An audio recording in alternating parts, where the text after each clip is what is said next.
The water bucket, an item with unmatched utility, one that every speedrunner, builder, and explorer depends on. And an item with the destructive power of a supermassive black hole. Wait, what? Well, to understand why this little bucket contains more power than 1,000 dying stars, we first have to ask the question, how much water can a bucket actually hold?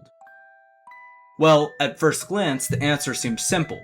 Because a bucket allows you to pick up a block, or cubic meter, of water, we can do some quick math to get us the answer of 1,000 liters in a bucket.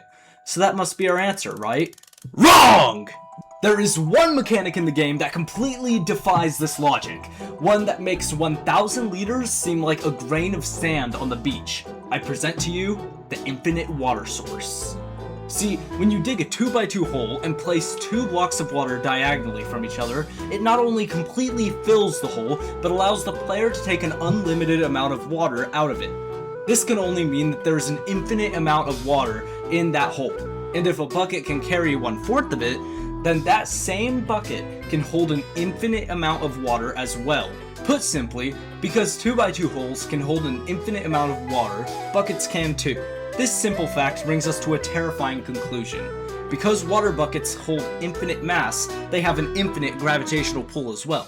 In astrophysics, when you cram that much mass into an itty bitty little area, space-time gives up.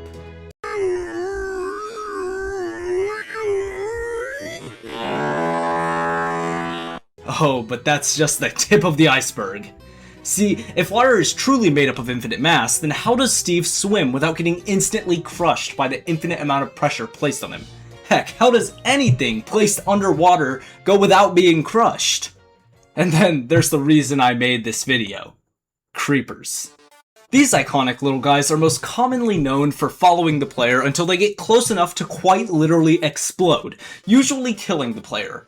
But wait. If the player's body is strong enough to withstand an infinite amount of pressure from the water, and creepers can explode them, doesn't that mean that creepers need to put off an infinite amount of energy when they explode in order to kill the player? This shows us that every time a creeper is detonated, it releases more joules of energy than 1,000,000 supernovas. Creepers are quite literally walking, breathing Big Bangs, which brings us to our final question.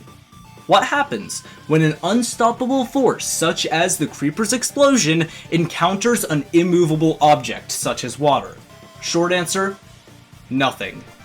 No blocks are destroyed.